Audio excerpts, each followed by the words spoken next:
Hey guys, tonight we're diving into the story of a baby who committed the greatest heist in divine history before he could even walk properly.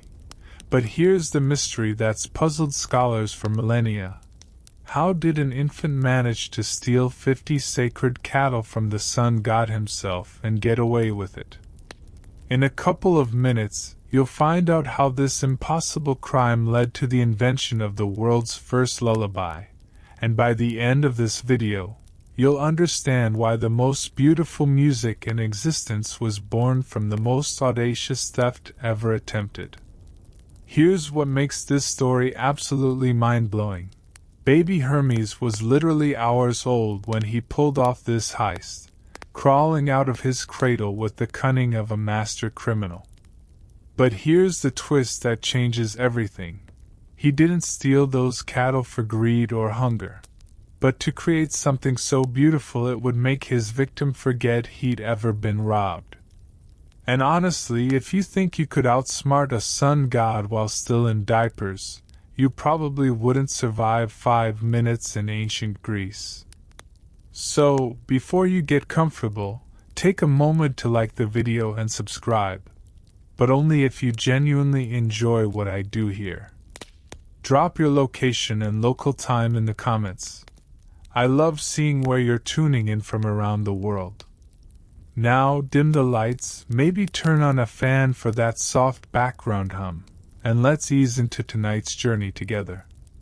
You find yourself on the misty slopes of Mount Cyllene in ancient Greece, where the air shimmers with divine energy and the scent of wild thyme drifts on the mountain breeze.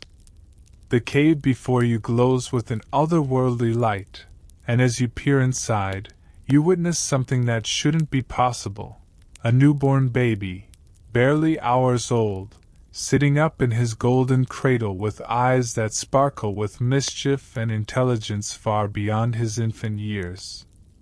This is Hermes, son of Zeus and the mountain nymph Maia, and he's already plotting something that will shake the very foundations of Olympus. His tiny fingers trace patterns in the air as if he's calculating distances and planning routes, while his cherubic face wears an expression of concentration that would be impressive on a grown strategist, let alone a baby who should barely be able to focus his eyes. The ancient Greeks believed that Hermes was born at dawn, and by noon had already demonstrated powers that marked him as one of the most cunning gods in the pantheon. Unlike other divine children who spent centuries learning their abilities, Hermes seemed to emerge from the womb with a fully formed personality and an irrepressible urge to cause trouble.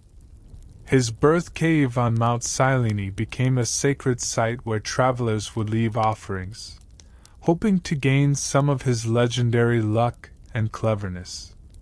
You watch as baby Hermes examines his swaddling clothes with the critical eye of someone planning an escape. His movements are impossibly coordinated for an infant. He unwraps himself with deliberate precision, testing his tiny limbs as if checking equipment before a mission. There's something both adorable and slightly terrifying about watching a baby who clearly has the mind of a master thief trapped in a body that can barely support its own weight. The cave walls around you seem to pulse with anticipation, as if the mountain itself knows that something momentous is about to happen. Ancient pottery shards and offerings left by previous pilgrims catch the divine light, creating a constellation of shadows that dance across the stone surfaces. The air thrums with the kind of energy that precedes great events, and you can feel the weight of destiny settling over this seemingly peaceful nursery scene. There's a quirky detail that many modern retellings miss. According to some ancient sources, Hermes was born with a full set of teeth, which his mother Maia discovered when he bit her finger during his first feeding. This unusual birth detail was seen as an omen of his future role as a god who would bite into every aspect of divine and mortal affairs, never content to stay in his assigned lane. As you continue watching, Hermes begins to make soft cooing sounds that seem almost like he's practicing speech patterns, testing his vocal cords for some future performance. His eyes dart toward the cave entrance with unmistakable longing, and you realize that this divine infant is already planning his first adventure into the wider world. The golden cradle that should contain him looks more like a launching pad than a nursery fixture. Historians still argue whether the Hermes myths represent ancient Greek attempts to explain the unpredictable nature of luck and fortune, or if they preserve memories of actual religious practices involving infant oracles and divine possession. Some scholars suggest that the stories of Hermes' precocious abilities reflect real cultural beliefs about the souls of great leaders being born with adult wisdom, while others see them as purely allegorical tales about the sudden emergence of new ideas and innovations.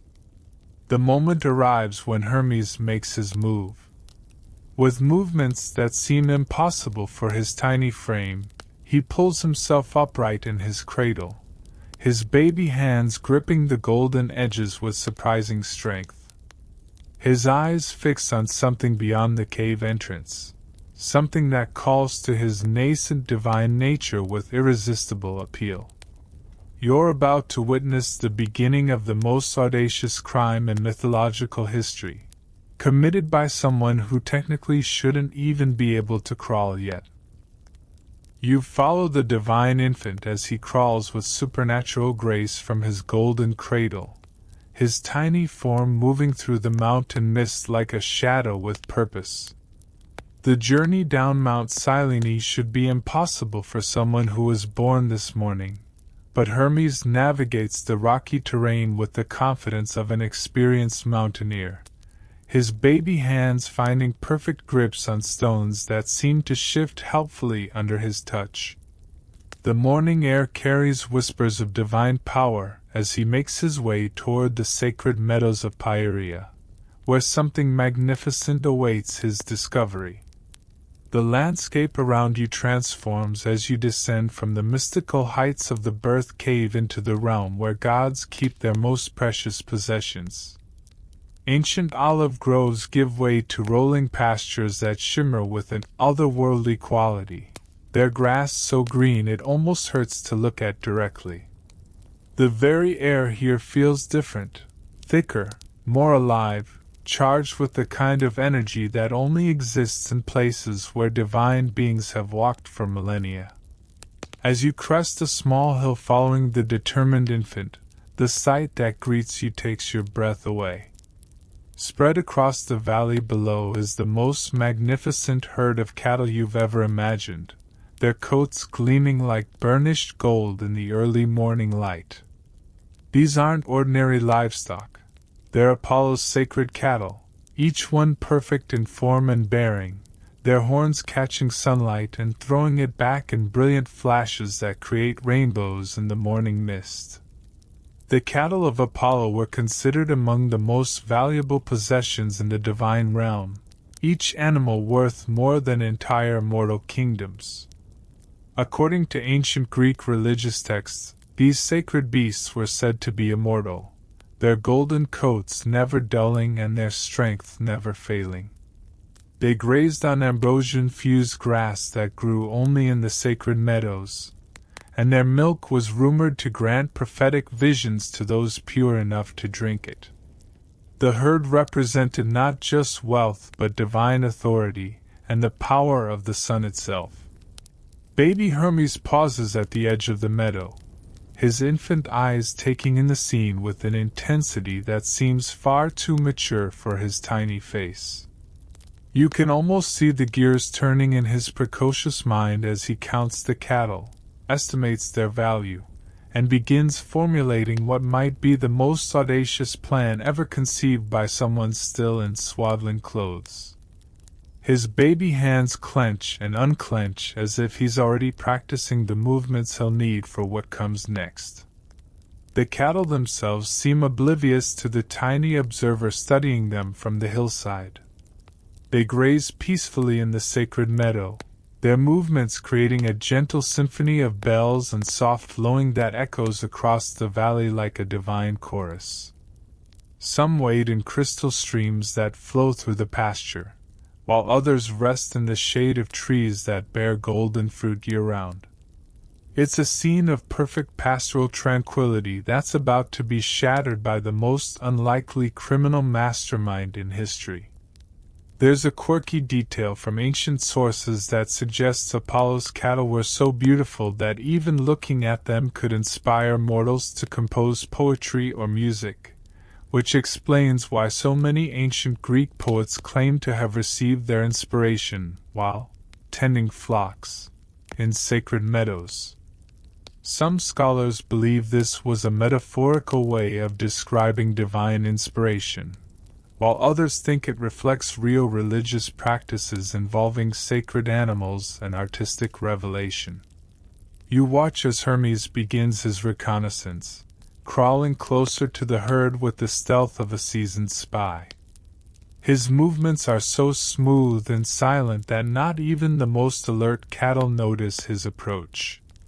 He studies their behavior patterns, noting which animals are leaders and which are followers, observing how they respond to different sounds and movements. For a baby who should barely be able to lift his head, his tactical assessment is remarkably sophisticated. The sacred meadow itself seems to pulse with divine energy, the grass beneath your feet feeling more like silk than ordinary vegetation. Flowers bloom in impossible colors, blues deeper than the ocean, reds brighter than fire, yellows that rival the sun itself. The air carries scents of honey and ambrosia, mixed with the clean smell of mountain streams and the warm, comforting aroma of the divine cattle themselves. As Hermes continues his surveillance, you notice how the very landscape seems to respond to his presence. Stones shift slightly to provide better hiding spots, shadows deepen to offer more concealment, and even the wind seems to change direction to carry sounds away from the grazing herd. It's as if the natural world recognizes his divine nature and conspires to help him succeed in whatever impossible scheme he's hatching. The cattle begin to move in their eternal patterns across the meadow, following paths worn by countless generations of sacred hooves. Their bells create a hypnotic rhythm that seems to match the heartbeat of the earth itself, and you find yourself swaying slightly to their gentle music. Some of the animals are so magnificent they seem to glow with inner light, their golden coats reflecting not just sunlight but something deeper, the very essence of divine beauty and perfection. Historians still argue whether the Apollo cattle myths represent ancient Greek attempts to explain the movement of celestial bodies across the sky, with the cattle symbolizing stars or planets in their eternal journeys. Some scholars suggest that the stories preserve memories of actual sacred herds maintained by temple complexes, while others see them as purely allegorical tales about the theft of knowledge or artistic inspiration from divine sources. Baby Hermes finally settles on his plan, his tiny face breaking into a grin that would be adorable if it weren't so clearly mischievous. He's identified exactly which cattle he wants, figured out the best approach routes, and calculated the timing needed for his impossible heist. As he begins to crawl toward the herd with purposeful determination, you realize you're about to witness the moment when divine mischief collides with sacred order, setting in motion events that will reshape the very nature of music and poetry for all eternity.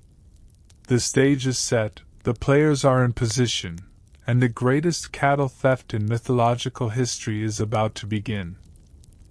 The heist begins with a level of cunning that would impress professional cattle rustlers, except this particular criminal mastermind is still young enough to need his diapers changed.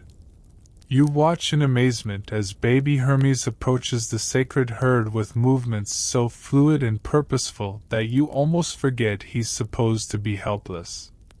His tiny hands gesture in the air as if he's conducting an invisible orchestra, and suddenly the cattle begin responding to his silent commands, their divine nature recognizing something irresistible in this infant god's presence.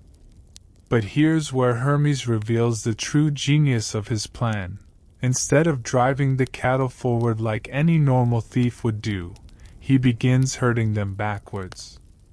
You follow as he guides 50 of Apollo's most magnificent cattle in reverse through the moonlit valleys, their hooves creating a trail that points in completely the wrong direction.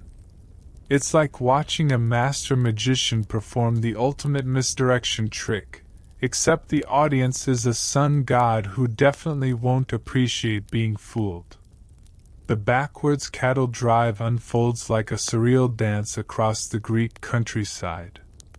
The divine animals, somehow enchanted by Hermes' infant charisma, walk in perfect reverse formation through olive groves and across mountain streams, their golden bells chiming in harmonious confusion.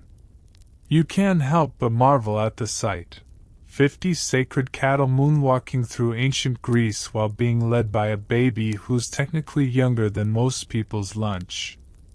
Ancient Greek cattle rustling was actually a common enough crime that specific laws and punishments were developed to deal with it. But the methods used by mortal thieves were laughably simple compared to Hermes' divine deception. Normal cattle thieves would simply drive stolen herds as far away as possible, hoping distance would prevent identification. The backwards driving technique attributed to Hermes represents a level of strategic thinking that impressed even ancient audiences who were accustomed to clever trickster tales. The landscape through which he travels seems to conspire with the young god's scheme.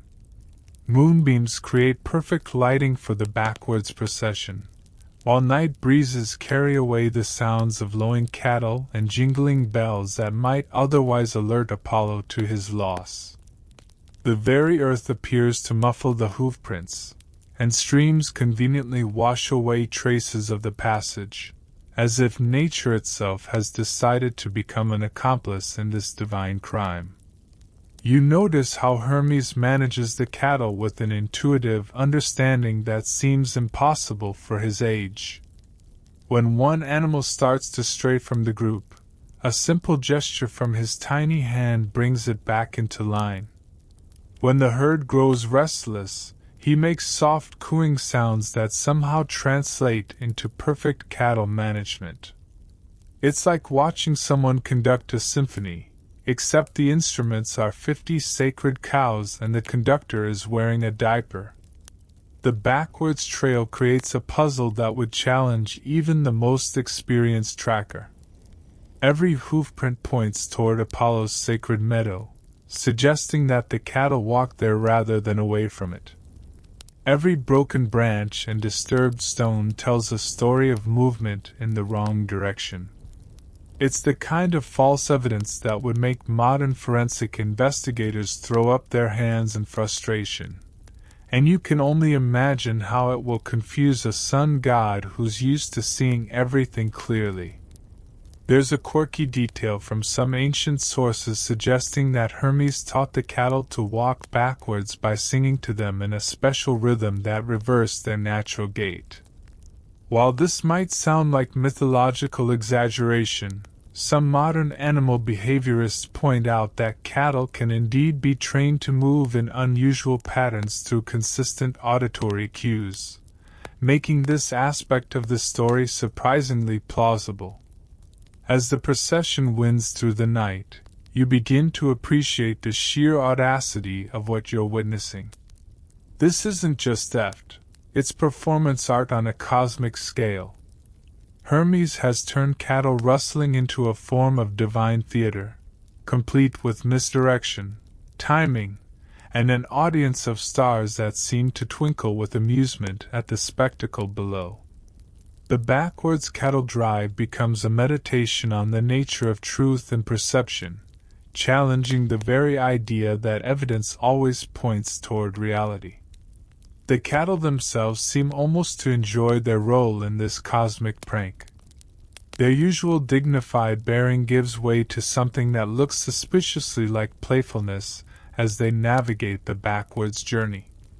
Some appear to be suppressing what could only be described as bovine laughter, while others move with the exaggerated precision of actors who know they're performing in an important scene.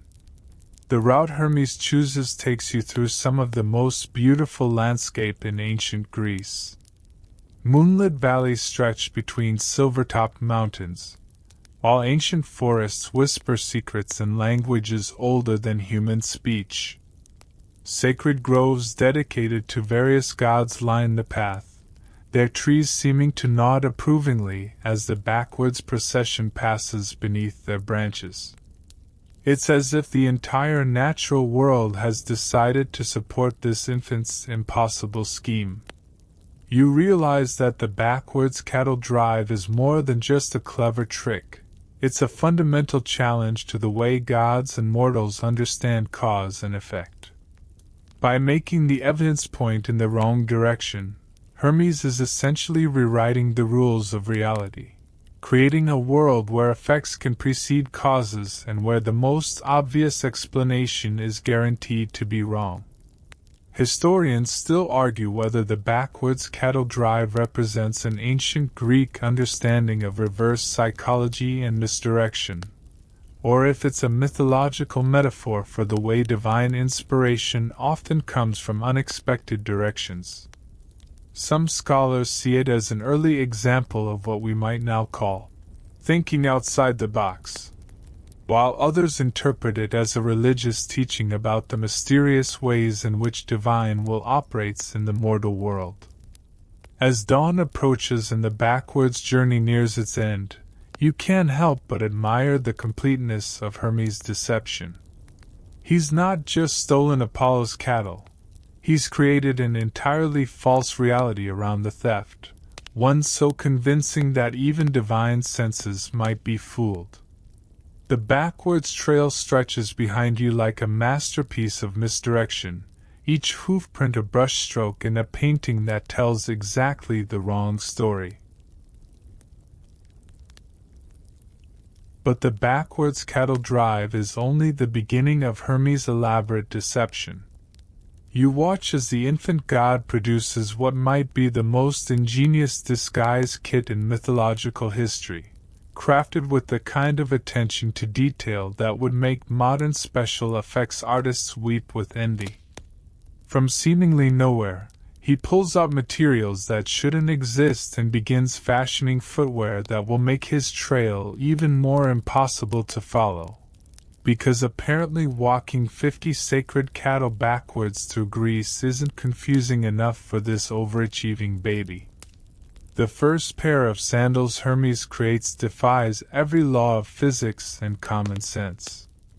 You observe as his tiny hands weave together branches and leaves with movements so quick they blur, creating footwear that seems to shift and change even as you watch. These aren't ordinary sandals.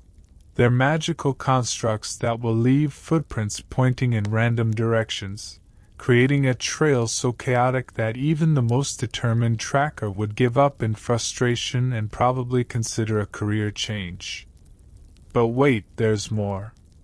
As if magical misdirection sandals weren't enough, Hermes then crafts a second pair of shoes from hollow reeds that he somehow manages to make completely silent. You watch him test them by walking across a bed of dry leaves without making so much as a whisper of sound. It's like watching someone invent stealth technology 3,000 years before anyone thought to put it in video games, except this version is being developed by someone who technically shouldn't even know how to tie his own shoes yet.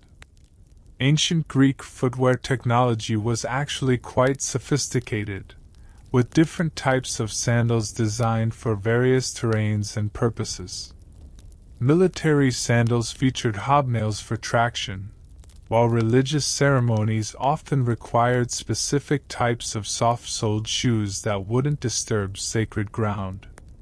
However, the magical properties attributed to Hermes' improvised footwear go far beyond anything achievable with mortal craftsmanship, representing divine abilities that transcend normal physical limitations. The process of creating these deceptive shoes reveals another layer of Hermes' precocious genius. He doesn't just slap together random materials and hope for the best. He carefully selects each component based on its magical properties and symbolic significance. The branches come from trees sacred to different gods, ensuring that the footprints will carry conflicting divine signatures that will confuse any attempt at mystical tracking. The reeds are chosen for their association with Pan and the wild places where normal rules don't apply.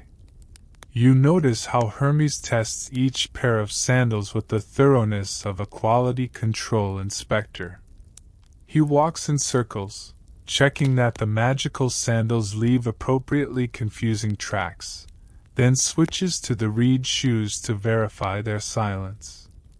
His baby face shows intense concentration as he evaluates the effectiveness of each deception, occasionally making tiny adjustments with the precision of a master craftsman who happens to be roughly the size of a loaf of bread.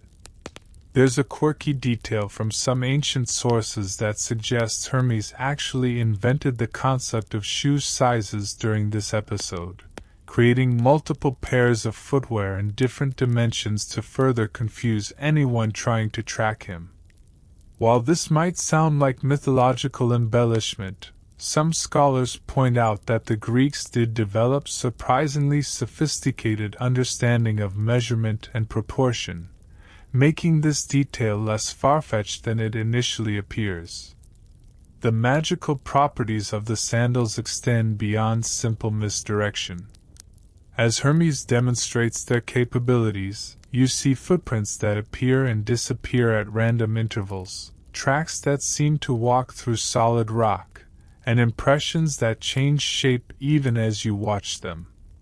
It's like witnessing the invention of a divine special effects department, complete with practical magic that would make Hollywood jealous if they could figure out how to replicate it. The reed shoes present their own marvels of divine engineering.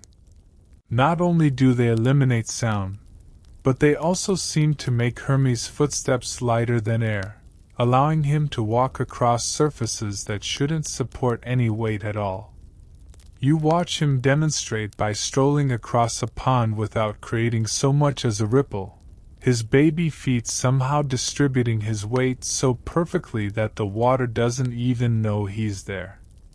As if 2 pairs of impossible shoes weren't enough, Hermes then reveals the true extent of his preparation by producing additional footwear for the cattle themselves. You watch in amazement as he somehow convinces 50 sacred cows to wear improvised booties made from woven grass and blessed mud, each one designed to alter their hoofprint patterns in unique ways. The sight of divine cattle wearing custom footwear while walking backwards through ancient Greece reaches levels of surreal that would challenge even the most imaginative modern fantasy writers. The cattle seem surprisingly cooperative with this footwear fitting session, as if they understand their role in the cosmic prank being played on Apollo. Some even appear to admire their new shoes, lifting their hooves to examine the craftsmanship with what looks suspiciously like bovine vanity. Others test their modified gaits with the careful attention of dancers learning new choreography, creating hoofprint patterns that will add yet another layer of confusion to an already impossible trail. The entire shoecrafting episode reveals Hermes' understanding that successful deception requires attention to every detail, no matter how small. He's not content with just driving the cattle backwards. He wants to create a mystery so complex and multilayered that solving it would require divine intervention, which is ironic considering that divine intervention is exactly what created the problem in the first place. Historians still argue whether the elaborate footwear deceptions in the Hermes myths represent ancient Greek understanding of forensic investigation and counter-surveillance techniques, or if they're purely fantastical elements designed to emphasize the gods' supernatural cunning. Some scholars suggest that the stories preserve memories of actual tracking and anti-tracking methods used by ancient cattle thieves, while others see them as metaphorical representations of the ways divine will can confound mortal understanding. As the footwear preparation concludes and the backwards cattle drive resumes with its newly shod participants, you realize that you're witnessing more than just an elaborate theft.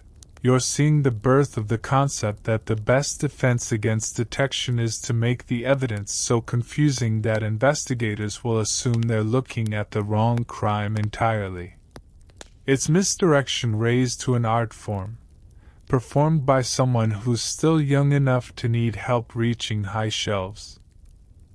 The cattle drive reaches its destination as dawn breaks over the Greek countryside, and you're about to witness Hermes invent something that will fundamentally change the relationship between gods and mortals forever. The infant god has driven his stolen herd to a secluded grove where ancient olive trees provide perfect cover, and now he's preparing to commit what might be considered the first act of organized religion, except he's doing it with stolen property. And he's still young enough that his biggest worry should be when his next feeding time is scheduled. You watch as Hermes selects 2 of the finest cattle from Apollo's herd, his baby hands somehow managing to separate them from the group with the efficiency of an experienced rancher. But this isn't about hunger or simple sacrifice. This is about creating something entirely new in the divine realm. The infant god is about to invent the ritual of burnt offerings, the practice that will become the foundation of human-divine communication for millennia to come, and he's doing it as part of an elaborate cover-up for Grand Theft Bovine. The preparation for this first barbecue sacrifice reveals Hermes' understanding of both practical cooking and cosmic symbolism. He constructs a fire pit with stones arranged in patterns that seem random but somehow feel deeply significant, as if each placement carries meaning that won't be understood for centuries. The wood he gathers comes from 12 different types of sacred trees, each one associated with a different Olympian god, suggesting that this meal is intended to honor the entire pantheon rather than just satisfy one baby's appetite. Ancient Greek sacrifice rituals were highly codified affairs with specific procedures for different types of offerings, but Hermes is essentially inventing the entire concept from scratch. The practice of burning portions of sacrificed animals to send their essence to the gods while keeping the meat for human consumption would become central to Greek religious life, creating a system where mortals could share meals with divine beings while acknowledging their superior status. This innovation represents one of the most important developments in ancient religious practice. The actual slaughter and preparation of the cattle showcases abilities that seem impossible for someone who was born yesterday. Hermes handles the process with the skill of a master butcher, his tiny hands somehow managing tasks that should require adult strength and years of experience. He divides each animal into precise portions, setting aside specific cuts for the gods while preparing others for what appears to be the world's first religious feast. You observe as Hermes arranges the sacrifice with mathematical precision, dividing the meat into 12 equal portions that he places on separate altars improvised from flat stones. Each portion is prepared slightly differently, seasoned with herbs and spices that seem to materialize from thin air, as if the infant god is consulting some divine cookbook that exists only in his precocious imagination. The attention to detail suggests that this isn't just about disposing of evidence, it's about creating a new form of divine communication. There's a quirky aspect to this first sacrifice that often gets overlooked in modern retellings. According to some ancient sources, Hermes actually ate none of the meat himself, despite having gone to all the trouble of stealing and preparing it. Instead, he carefully burned the portions designated for the gods while burying the remainder, claiming that as a divine being, he was above such mortal needs as eating. This abstinence was seen as proof of his divine nature, though it also conveniently eliminated any physical evidence of his crime. The smoke from the burning sacrifice creates pillars of aromatic vapor that rise straight up into the morning sky, carrying the essence of the offering to Mount Olympus where the gods are presumably enjoying their breakfast. The scent is intoxicating, a mixture of roasted meat, sacred herbs, and something indefinable that speaks directly to the soul. You find yourself understanding why this practice would become so central to ancient religious life, as the very act of creating this offering feels like opening a direct line of communication with the divine realm. As the sacrifice burns, Hermes begins to chant in a language that seems older than Greek itself, his baby voice somehow carrying harmonies that resonate through the grove like a celestial choir. The words are incomprehensible but deeply moving, creating an atmosphere of reverence that transforms this secluded spot into a temporary temple. The olive trees seem to lean in closer, as if they too want to participate in this momentous religious innovation. The 12 portions burn at different rates, each one creating smoke patterns that seem to carry specific messages skyward. Some burn quickly with bright flames, while others smolder slowly with dense, aromatic clouds. Hermes watches each one with intense concentration, as if he's reading divine responses in the way the smoke behaves. It's like watching someone invent prayer and divine communication simultaneously, except the inventor is still young enough to need help reaching the cookie jar. The ritual concludes with Hermes carefully burying the bones and remaining portions in a pattern that mirrors the stone circle of his fire pit. He covers the burial site with leaves and branches until no trace remains of what transpired here, except for the lingering scent of sacred smoke and the sense that something fundamental has changed in the relationship between earth and sky. The invention of sacrifice represents more than just religious innovation. It's Hermes' solution to the problem of what to do with stolen cattle when you're too divine to actually eat them yourself. By transforming theft into religious offering, he's essentially laundering his crime through the creation of a new form of worship. It's the kind of creative problem-solving that would make modern lawyers weep with admiration, except it's being performed by someone who probably still needs help with basic motor skills. Historians still argue whether the Hermes sacrifice myths preserve memories of actual religious innovations in ancient Greece, or if they represent later attempts to explain the origins of established ritual practices.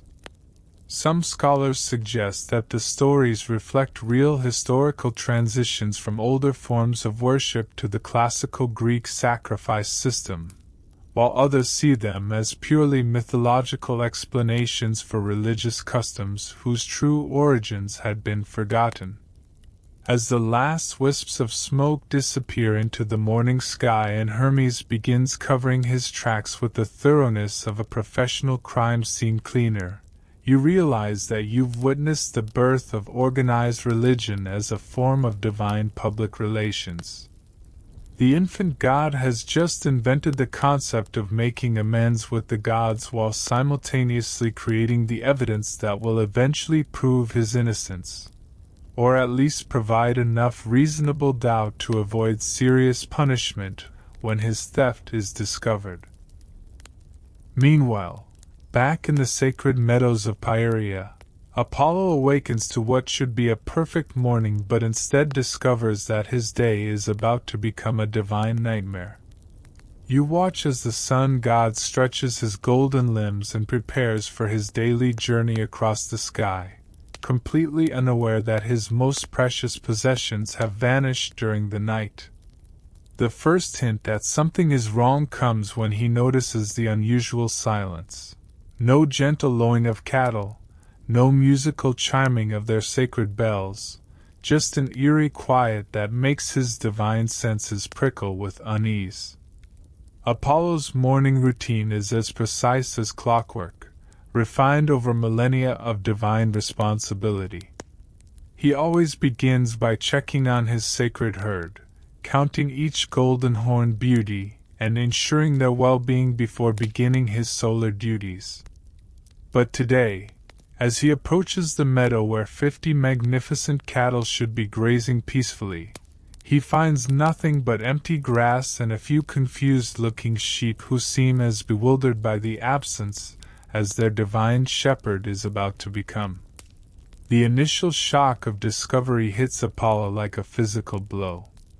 These aren't just any cattle, they're the sacred herd that represents his wealth, his status, and his divine authority. Each animal is worth more than most mortal kingdoms, and their loss represents not just economic disaster but a personal affront that strikes at the very core of his godly pride. You can see the disbelief in his perfect features as he stares at the empty meadow, his mind struggling to process the impossible reality of his loss. Apollo was considered one of the most powerful and respected gods in the Greek pantheon, associated with music, poetry, prophecy, and the sun itself. His sacred cattle were symbols of his divine authority, and played important roles in various religious ceremonies. The theft of such valuable and symbolically significant animals would have been seen as an attack not just on Apollo personally, but on the entire divine order that maintained cosmic balance. The sun god's investigation begins with the methodical approach of someone accustomed to solving complex problems. He examines every inch of the meadow, looking for clues that might explain the disappearance of 50 sacred cattle.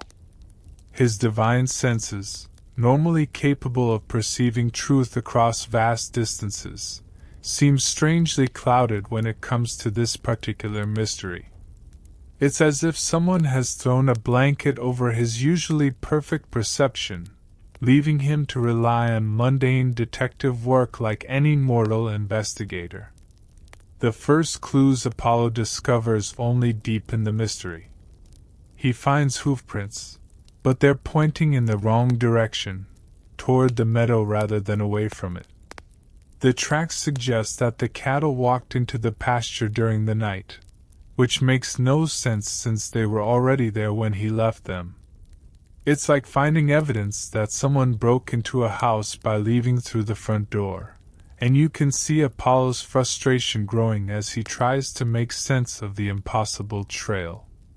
There's a quirky detail from ancient sources suggesting that Apollo actually consulted various forms of divination to solve the mystery, including reading the flight patterns of birds and examining the entrails of sacrificed animals.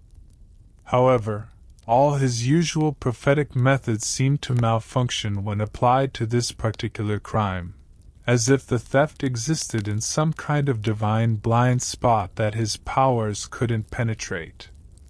As Apollo follows the backwards trail, his confusion grows with every step.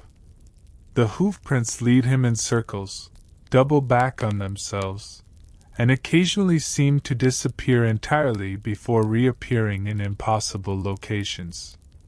Some tracks appear to walk through solid rock, while others suggest that the cattle somehow managed to fly short distances. It's the kind of evidence that would make even the most experienced detective consider early retirement, and you can see Apollo's legendary composure beginning to crack under the strain of the investigation. The sun god's search takes him through some of the most beautiful landscape in ancient Greece, but he's too focused on the mystery to appreciate the scenery. He follows false trails through olive groves and across mountain streams, each dead end adding to his growing frustration. The backwards hoofprints mock his every attempt at logical deduction, leading him further from the truth with each step he takes in pursuit of his stolen herd. Apollo's divine nature allows him to perceive things that would be invisible to mortal eyes, but even his enhanced senses seem confused by the evidence he's finding. He can detect the lingering scent of his cattle, but it seems to come from multiple directions at once. He can hear echoes of their bells, but the sounds seem to originate from places where no cattle could possibly have been. It's as if reality itself has been edited to remove all logical connections between cause and effect. The investigation reveals Apollo's methodical nature and his unwillingness to accept defeat, even when faced with seemingly impossible circumstances. He retraces his steps multiple times, checking and rechecking the evidence, hoping to find some detail he might have missed. His persistence is admirable, but it's also leading him further away from the truth, as every logical assumption he makes is exactly wrong thanks to Hermes' backwards deception. As the morning progresses and Apollo's search proves increasingly fruitless, you can see his divine temper beginning to build like storm clouds gathering on the horizon. The sun god is not accustomed to being outwitted, especially by someone clever enough to steal his cattle while leaving a trail that seems to prove they were never stolen at all. His growing anger begins to affect the very air around him, making the morning light harsher and the shadows deeper. The backwards trail eventually leads Apollo to a crossroads where the tracks seem to scatter in 12 different directions, each path marked by hoofprints that point toward different sacred sites throughout Greece. It's the ultimate misdirection, suggesting that the cattle somehow divided themselves and walked to various temples and shrines, which is obviously impossible but also exactly what the evidence indicates happened. Historians still argue whether the Apollo cattle theft myths represent ancient Greek understanding of the limitations of logical investigation when dealing with truly creative deception, or if they're metaphorical representations of how divine inspiration can confound rational analysis. Some scholars see the backwards trail as a teaching about the need to think beyond conventional wisdom, while others interpret it as a warning about the dangers of assuming that evidence always points toward truth. As Apollo stands at the crossroads, staring at the impossible evidence spread before him, you realize that he's about to make a crucial decision that will determine whether Hermes' elaborate deception succeeds or fails. The sun god can either continue following the false trails that lead nowhere, or he can abandon logical investigation and rely on his divine intuition to guide him toward the real culprit, a baby who should be innocent of everything except the occasional diaper incident. Apollo's divine intuition finally overrides his logical mind, and he abandons the impossible backwards trail in favor of a more direct approach. You follow as the sun god's investigation takes a dramatic turn. Instead of chasing hoofprints that lead nowhere, he begins searching for the one thing that can't be disguised or misdirected, the divine aura that all gods carry with them like an invisible signature. The air around him crackles with frustrated energy as he extends his senses across the Greek landscape, scanning for any trace of divine mischief that might explain his missing cattle. The search leads Apollo directly to Mount Cyllene, where the morning mist still clings to the rocky slopes like guilty secrets trying to hide from the sun. As he approaches the sacred cave where Hermes was born just yesterday, you can feel the tension building like electricity before a thunderstorm. Apollo's golden aura grows brighter with each step, his divine anger creating heat waves that make the mountain air shimmer and dance around his perfect form. The confrontation begins before Apollo even enters the cave.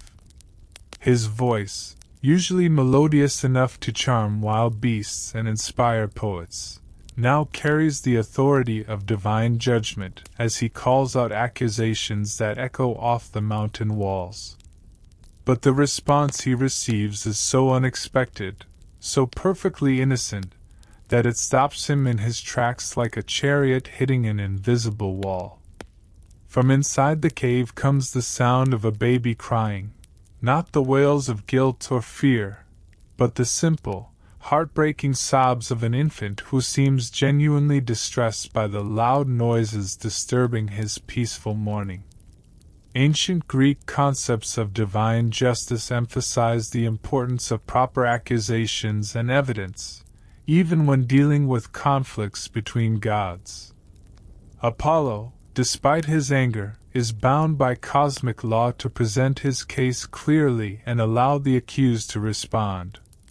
However, the challenge of formally accusing someone who appears to be an innocent baby creates a legal and theological puzzle that even divine wisdom struggles to resolve. You watch as Apollo enters the cave and discovers a scene that would melt the heart of anyone who wasn't missing 50 sacred cattle. Baby Hermes lies in his golden cradle, wrapped in swaddling clothes that look like they haven't been disturbed since his birth. His tiny face is red with crying, his little fists waving in the air as if he's protesting the unfairness of being awakened by angry shouting. The picture of innocence is so perfect that even Apollo hesitates, his accusations dying on his lips as he stares at what appears to be nothing more than a distressed infant. But Apollo is no ordinary investigator, and his divine senses detect something that mortal eyes would miss entirely.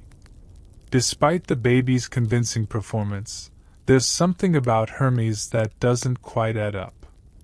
His crying sounds a little too practiced, his movements a little too controlled, and his eyes, when they're not squeezed shut in apparent distress, show a glimmer of intelligence that seems far too mature for someone who was born yesterday. The interrogation that follows is unlike anything in the history of divine justice. Apollo, trying to maintain his dignity while questioning a baby, begins with formal accusations delivered in the kind of legal language typically reserved for cosmic tribunals. He speaks of theft, of sacred property, of violations of divine law that demand immediate restitution. Meanwhile, Hermes responds with baby babble that somehow manages to sound both innocent and slightly mocking at the same time. There's a quirky moment when Apollo actually tries to search the cave for evidence, looking under blankets and behind rocks while baby Hermes watches with what appears to be genuine curiosity. The sun god's investigation is thorough but ultimately fruitless. There's no sign of cattle, no evidence of theft, nothing but a baby's nursery that looks exactly like what it's supposed to be. The absence of evidence becomes almost more suspicious than evidence would have been.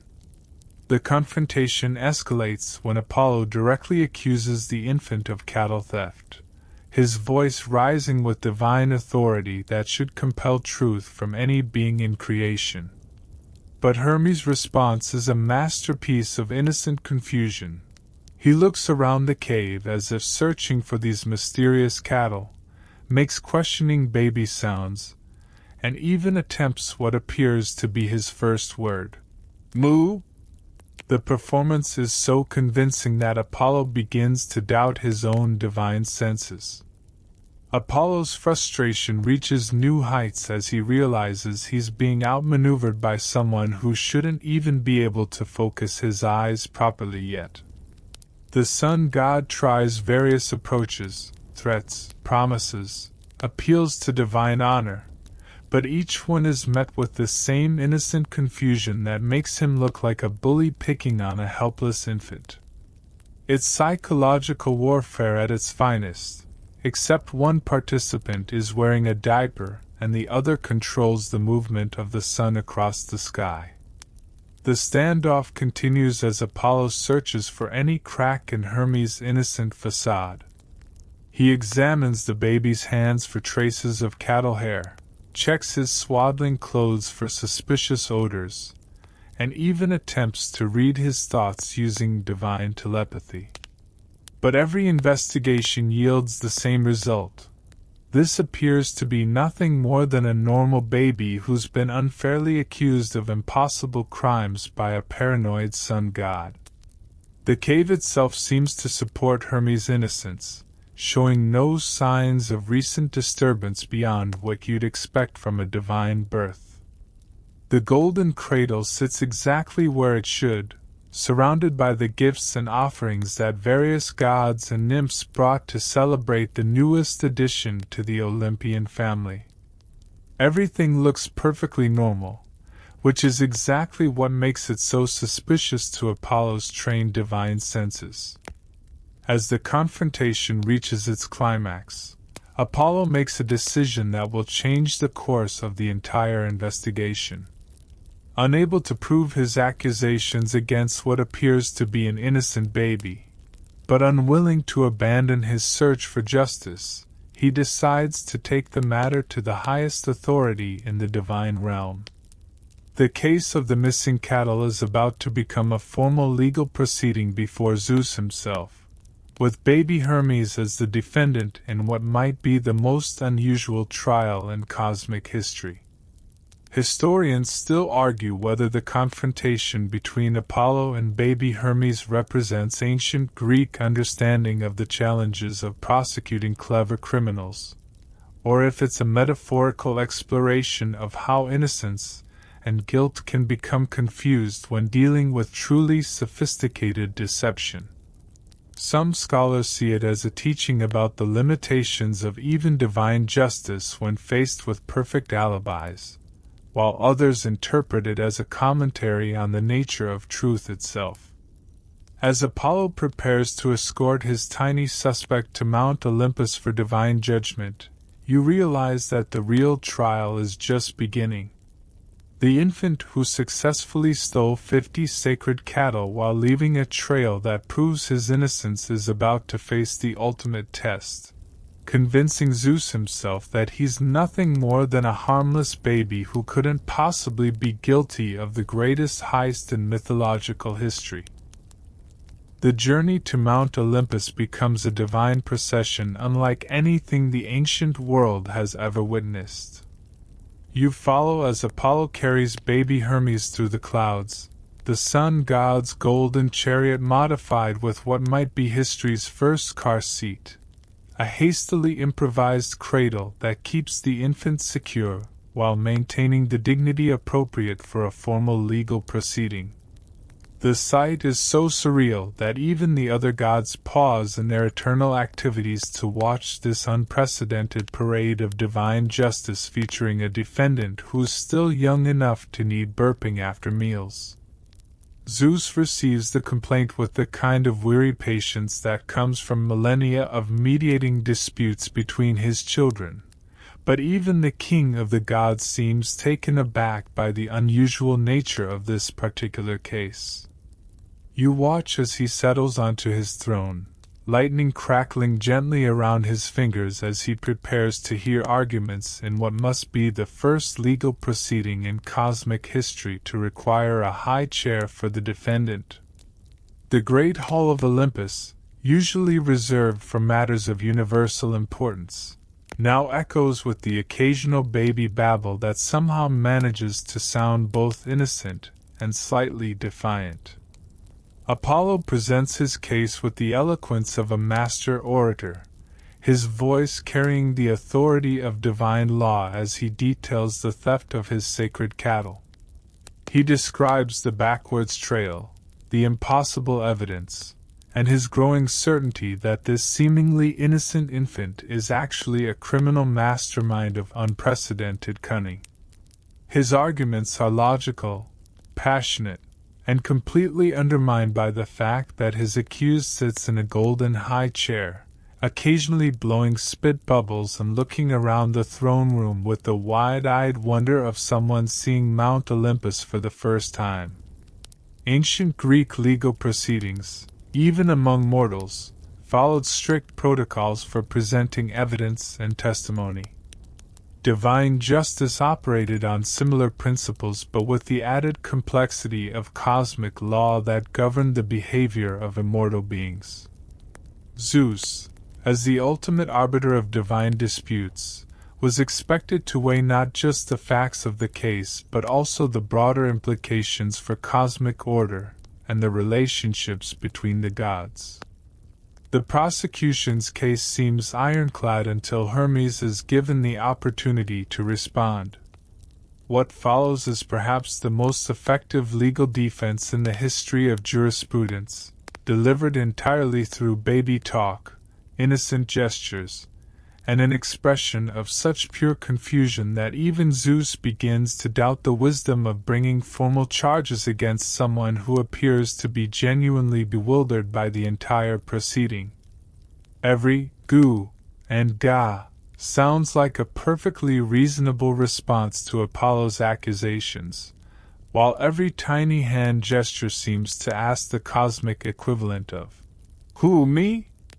Zeus finds himself in the unprecedented position of trying to conduct a formal legal proceeding with a defendant who communicates primarily through crying and occasionally reaching for shiny objects. The king of the gods attempts to question Hermes directly, using his most authoritative voice to demand answers about the missing cattle. But the baby's response, a delighted giggle followed by what appears to be an attempt to grab Zeus's lightning bolt, suggests either complete innocence or a level of audacity that impresses even the ruler of the universe. The trial takes an unexpected turn when other gods begin arriving to witness this unique spectacle. Athena appears with scrolls and writing materials, apparently planning to document the proceedings for future legal reference. Aphrodite brings what might be the first court sketch artist, a cherub with remarkable artistic skills who begins capturing the scene for posterity. Even Hades emerges from the underworld, claiming he doesn't want to miss what promises to be the most entertaining trial in cosmic history. The journey to Mount Olympus becomes a divine procession unlike anything the ancient world has ever witnessed. You follow as Apollo carries baby Hermes through the clouds, the sun god's golden chariot modified with what might be history's first car seat, a hastily improvised cradle that keeps the infant secure while maintaining the dignity appropriate for a formal legal proceeding. The sight is so surreal that even the other gods pause in their eternal activities to watch this unprecedented parade of divine justice featuring a defendant who's still young enough to need burping after meals. Zeus receives the complaint with the kind of weary patience that comes from millennia of mediating disputes between his children. But even the king of the gods seems taken aback by the unusual nature of this particular case. You watch as he settles onto his throne, lightning crackling gently around his fingers as he prepares to hear arguments in what must be the first legal proceeding in cosmic history to require a high chair for the defendant. The Great Hall of Olympus, usually reserved for matters of universal importance, now echoes with the occasional baby babble that somehow manages to sound both innocent and slightly defiant. Apollo presents his case with the eloquence of a master orator, his voice carrying the authority of divine law as he details the theft of his sacred cattle. He describes the backwards trail, the impossible evidence, and his growing certainty that this seemingly innocent infant is actually a criminal mastermind of unprecedented cunning. His arguments are logical, passionate, and completely undermined by the fact that his accused sits in a golden high chair, occasionally blowing spit bubbles and looking around the throne room with the wide-eyed wonder of someone seeing Mount Olympus for the first time. Ancient Greek legal proceedings, even among mortals, followed strict protocols for presenting evidence and testimony. Divine justice operated on similar principles but with the added complexity of cosmic law that governed the behavior of immortal beings. Zeus, as the ultimate arbiter of divine disputes, was expected to weigh not just the facts of the case but also the broader implications for cosmic order and the relationships between the gods.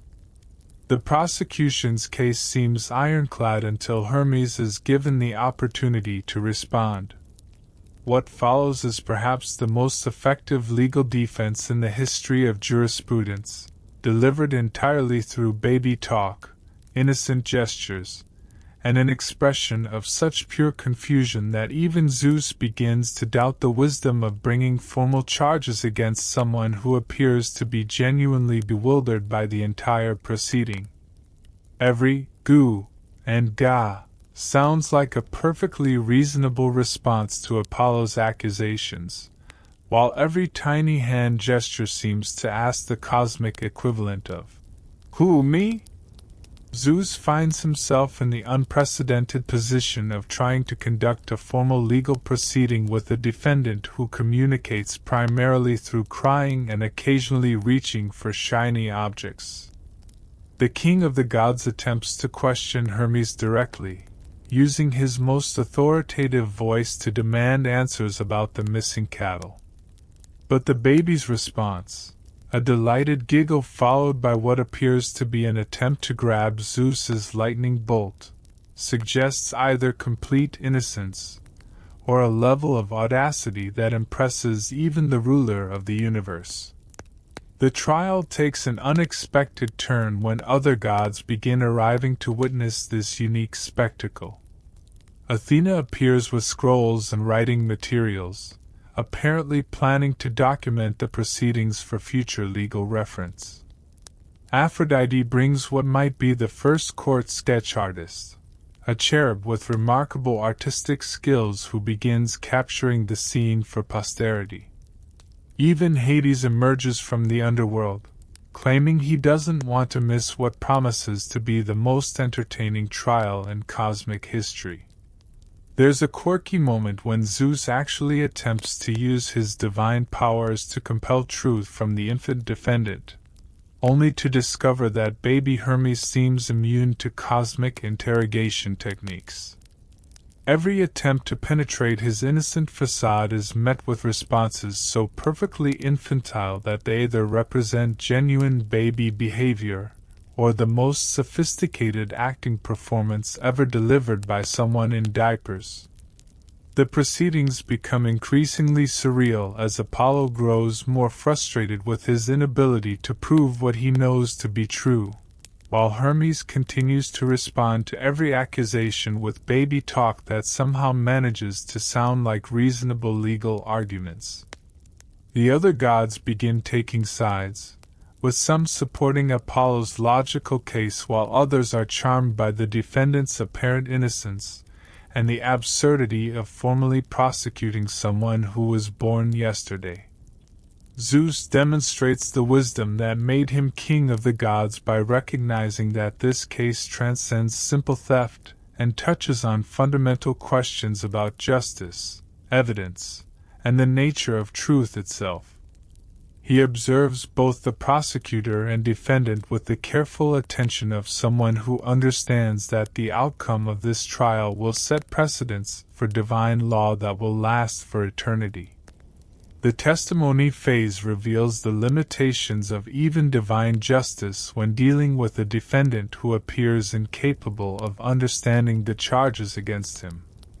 Apollo presents witness after witness, nymphs who saw suspicious activity, satyrs who heard unusual sounds, even trees that claimed to have observed backwards cattle tracks. But every piece of evidence is undermined by the simple fact that the accused seems genuinely confused by the entire proceeding and occasionally falls asleep during particularly long speeches. The climax of the trial arrives when Zeus makes a decision that surprises everyone present. Rather than rendering immediate judgment based on the evidence presented, he announces that he will use his supreme divine authority to determine the truth through direct observation. The king of the gods declares his intention to examine not just the facts of the case, but the very nature of the defendant himself, using powers that can see through any deception or disguise. Historians still argue whether the trial of baby Hermes represents ancient Greek understanding of the challenges inherent in prosecuting juvenile offenders, or if it's a metaphorical exploration of how traditional justice systems can be confounded by truly innovative criminal behavior. Some scholars see it as a teaching about the importance of considering intent and capability when assigning guilt, while others interpret it as a commentary on the limitations of evidence-based justice when dealing with supernatural circumstances. As Zeus prepares to render his divine judgment, the entire pantheon holds its breath in anticipation. The outcome will determine not just whether Hermes is guilty of cattle theft, but also establish principles of divine justice that will govern the behavior of gods for millennia to come. The baby in the high chair continues to babble innocently, apparently unaware that his fate, and the future of cosmic law, hangs in the balance of his father's decision. The resolution of the trial sets the stage for what might be the most important discovery in the history of music, but it begins with something as mundane as a baby's curiosity about an interesting shell. You follow as Hermes, now officially recognized as both cattle thief and divine genius, wanders away from the formal proceedings on Mount Olympus with the kind of purposeful aimlessness that characterizes all great inventors just before their breakthrough moments. His tiny hands reach for everything that catches his interest, but when he spots a particular tortoise shell gleaming in the divine sunlight, something magical happens in his precocious mind. The tortoise shell that captures Hermes' attention isn't just any ordinary shell, it's a perfect specimen, large enough to serve as a resonating chamber but light enough for even infant hands to manipulate. The creature that once inhabited it has long since departed for whatever afterlife awaits divine tortoises, leaving behind a hollow dome that seems almost designed for musical purposes. As Hermes picks up the shell and turns it over in his hands, you can see the moment when inspiration strikes, his baby features lighting up with the kind of excitement that accompanies truly revolutionary ideas. Ancient Greek musical instruments were typically made from materials that were readily available and possessed natural acoustic properties. Tortoise shells were particularly prized for their resonant qualities and durability, making them ideal for creating stringed instruments that could withstand regular use. However, the concept of deliberately crafting a musical instrument from such materials represented a significant leap in human understanding of sound production and acoustic engineering. The examination of the tortoise shell reveals Hermes' intuitive understanding of acoustic principles that wouldn't be formally studied by mortals for centuries. He taps the shell at different points, listening to the variations in tone and resonance with the focused attention of a master craftsman. His baby fingers trace the curves of the shell's interior, somehow sensing the acoustic possibilities hidden within its hollow chamber. It's like watching someone discover the fundamental principles of music theory through pure instinct and divine inspiration. You observe as Hermes begins to envision the shell's transformation into something entirely new. His eyes dart between the hollow chamber and various materials scattered around Mount Olympus, strips of sinew from sacrificial animals, pieces of wood from sacred groves, even golden wire that seems to materialize from thin air in response to his creative needs. The infant god is essentially designing the world's first stringed instrument through a combination of divine intuition and what can only be described as prehistoric engineering genius. The selection of materials for this first musical instrument reveals Hermes' understanding that different components will contribute different qualities to the final product. The tortoise shell provides the resonating chamber, but the strings must be chosen for their ability to produce clear, sustained tones when plucked or strummed. The frame that will hold everything together needs to be strong enough to withstand string tension, while remaining light enough for easy handling. There's a quirky detail from some ancient sources suggesting that Hermes actually consulted with the spirit of the tortoise, whose shell he was borrowing, asking permission to transform its former home into a musical instrument. While this might sound like mythological embellishment, it reflects ancient Greek beliefs about the importance of respecting the natural world and acknowledging the sacrifice involved in creating tools from animal materials. The construction process begins with Hermes carefully cleaning and preparing the tortoise shell, his tiny hands somehow managing tasks that should require adult strength and dexterity. He smooths the interior surfaces, reinforces weak spots, and even carves small notches that will help secure the strings in their proper positions. Every movement is deliberate and purposeful, as if he's following a blueprint that exists only in his divine imagination. As the shell preparation continues, you notice how other gods begin to gather around this unusual construction project. Athena, goddess of crafts and wisdom, watches with professional interest as Hermes demonstrates techniques that seem to combine traditional craftsmanship with innovative approaches she's never seen before. Apollo, still somewhat miffed about his stolen cattle, nevertheless finds himself drawn to observe what his infant brother is creating with such obvious passion and skill. The tortoise shell gradually transforms under Hermes' careful attention, evolving from a simple natural object into something that clearly has a greater purpose. The infant god's modifications are subtle but significant, small changes that will dramatically affect the acoustic properties of the finished instrument. He seems to understand instinctively how sound waves will behave within the shell's chamber, and how different modifications will influence the quality and character of the music it will eventually produce. The preparation phase reveals Hermes' perfectionist nature, despite his apparent youth and inexperience. He examines every surface multiple times, testing the shell's resonance at each stage of modification.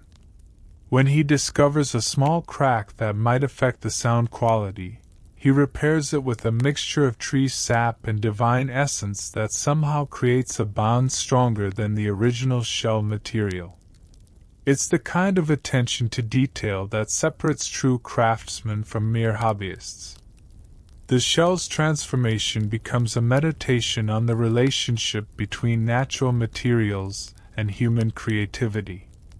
Hermes isn't simply using the tortoise shell, he's collaborating with it, working with its natural properties while adding modifications that will unlock musical possibilities the shell never possessed in its original form.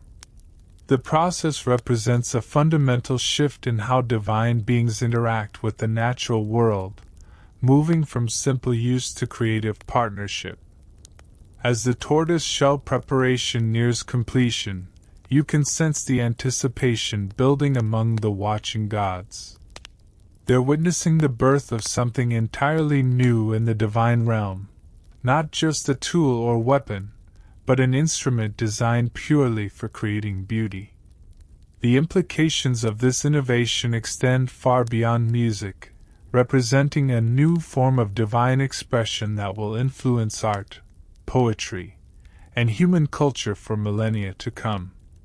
Historians still argue whether the tortoise-shell lyre represents a genuine ancient Greek innovation or if the myth preserves memories of musical instruments imported from other cultures.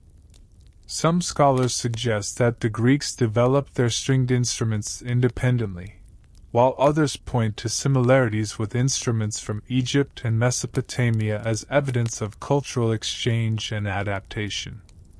The completed shell sits before Hermes like a canvas waiting for the artist's brush, its hollow chamber ready to be filled with the music that will soon flow from the world's first lyre. But the shell is only the foundation. The real magic will come when strings are added and the infant god discovers how to coax melodies from this revolutionary instrument that will change the very nature of divine and mortal expression forever. The tortoise shell sits ready for its transformation, but the real magic begins when Hermes starts selecting materials for the strings that will give voice to his revolutionary invention. You watch as the infant god examines various options with the critical eye of a master instrument maker, testing different materials for their acoustic properties and durability. His tiny fingers pluck experimental strings made from plant fibers, animal sinew, and even strands of divine essence that shimmer with otherworldly light, each producing different tones that he evaluates with surprising sophistication. The breakthrough comes when Hermes discovers sheep gut, specifically the intestines from the very animals he sacrificed during his cattle theft cover-up. There's a poetic justice in using materials from his crime to create something beautiful, transforming evidence of mischief into the foundation for divine art. The gut strings, when properly prepared and stretched, produce clear, resonant tones that seem to capture something essential about the nature of music itself. It's like watching someone discover that the key to creating beauty sometimes lies in the most unexpected places. The process of preparing the strings reveals Hermes' intuitive understanding of tension, resonance, and harmonic relationships that won't be formally studied by mortals for centuries. He stretches each gut string to precisely the right tension, testing the pitch by ear and making minute adjustments that demonstrate an innate musical sense. The 7 strings he eventually settles on aren't chosen randomly. They represent the 7 celestial spheres, the 7 sacred notes, that will become the foundation of all Western music theory.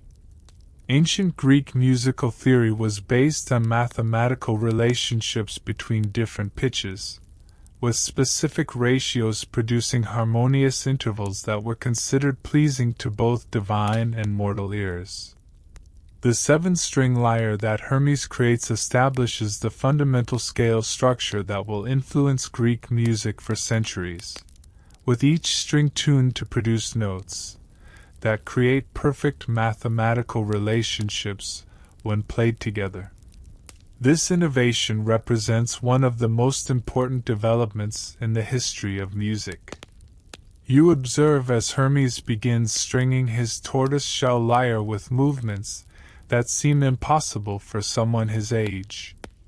His baby fingers work with the precision of a master craftsman, securing each string at exactly the right tension and position to produce optimal sound quality. The frame he constructs from sacred wood provides the perfect balance of strength and flexibility, holding the strings taut while allowing the tortoise shell to resonate freely. The first test of the completed instrument produces sounds that seem to transform the very air around Mount Olympus. As Hermes plucks the strings experimentally, each note rings out with crystalline clarity that makes the other gods stop whatever they're doing and listen in wonder.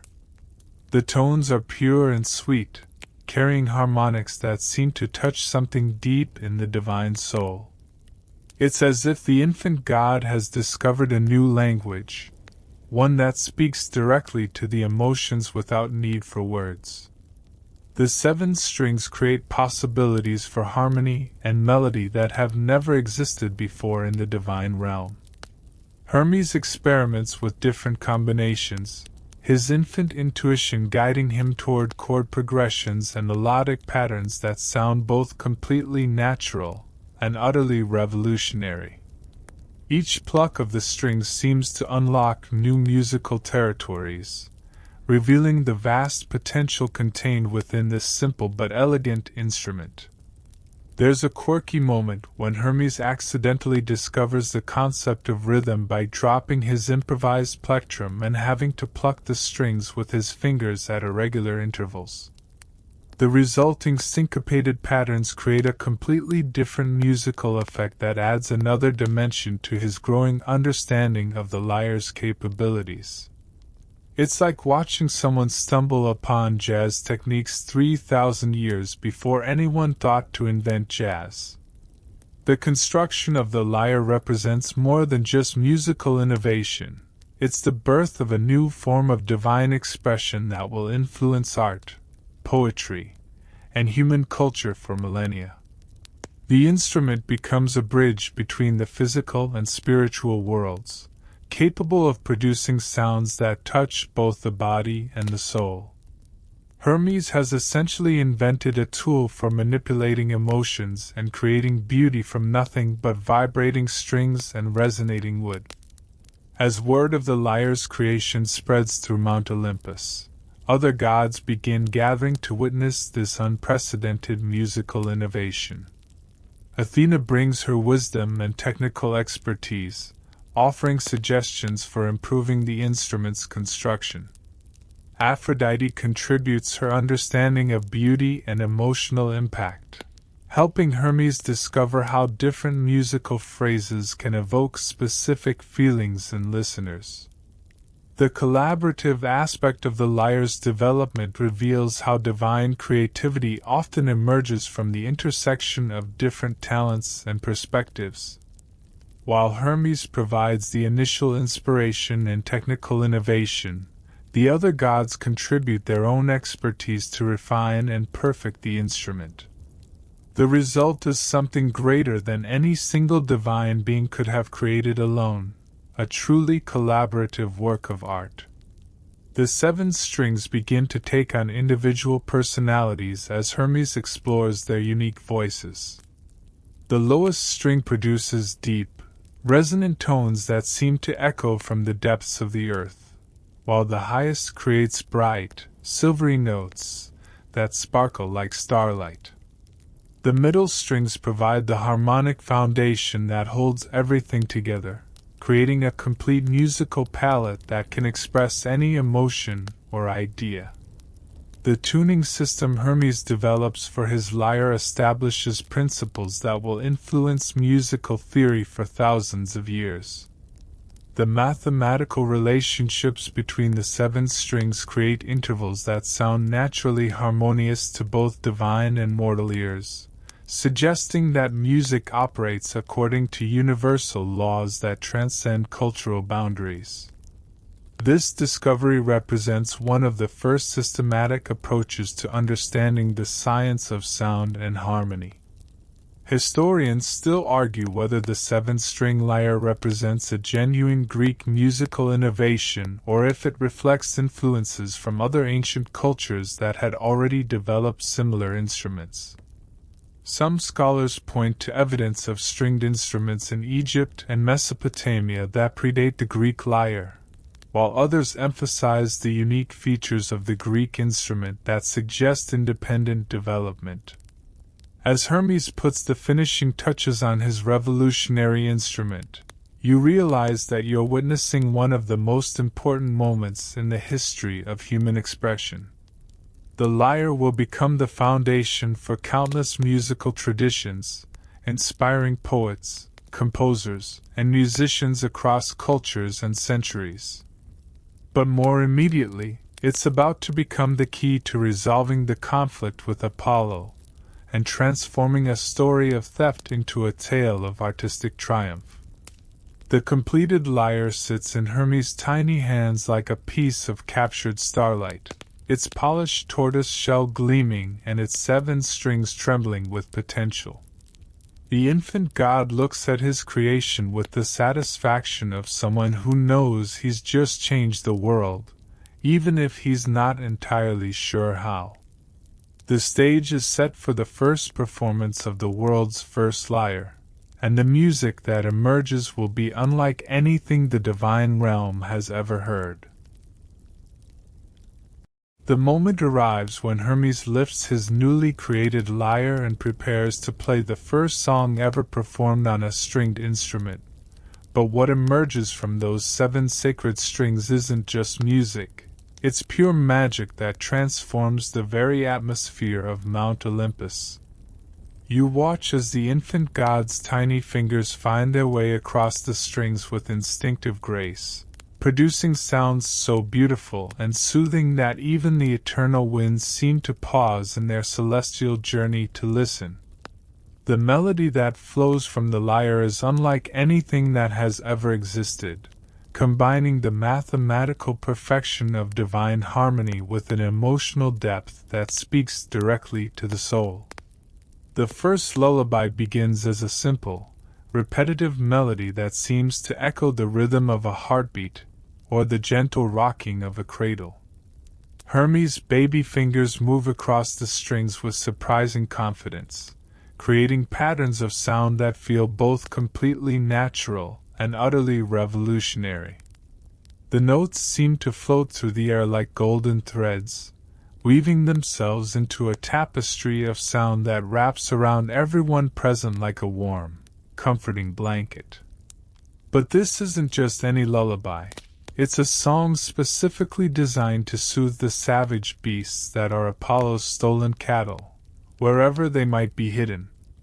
The melody carries within it the essence of peaceful meadows, gentle streams, and the kind of deep, restful sleep that comes after a day of perfect contentment.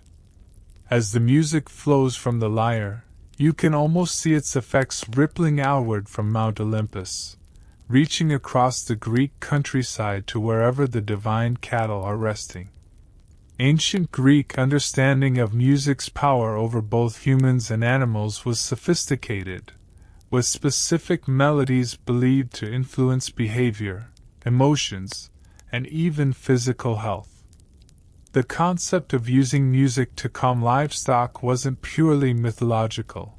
Shepherds and farmers regularly used songs and instrumental music to manage their herds, understanding that certain rhythms and melodies could soothe agitated animals or encourage them to move in desired directions.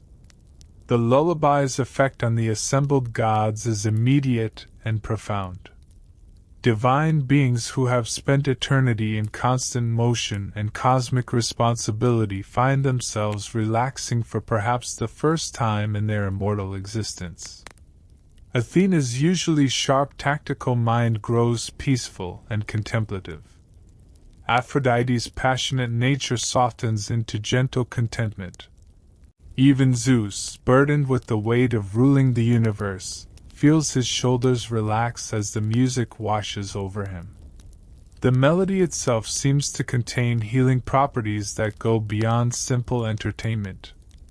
As Hermes continues to play, you notice that minor tensions between the gods begin to dissolve.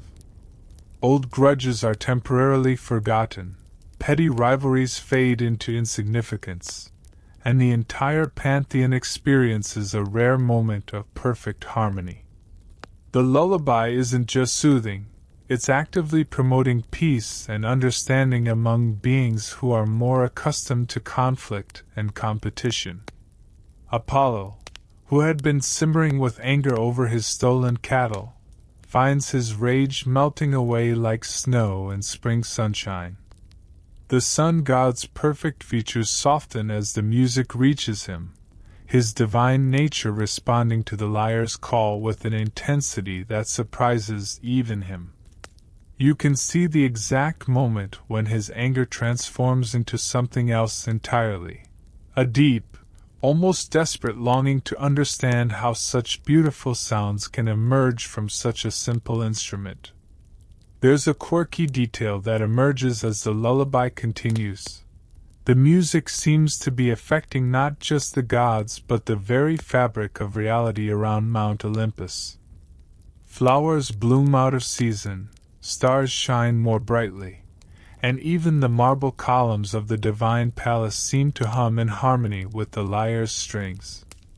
It's as if the entire universe is trying to sing along with this first musical performance, recognizing something fundamental and necessary in the sounds that Hermes is creating. The lullaby's structure reveals Hermes' intuitive understanding of musical composition and emotional manipulation. The melody begins simply, with just a few notes repeated in a gentle pattern that establishes the basic rhythm and mood. Gradually, he adds variations and embellishments, building complexity while maintaining the underlying sense of peace and comfort that defines a true lullaby.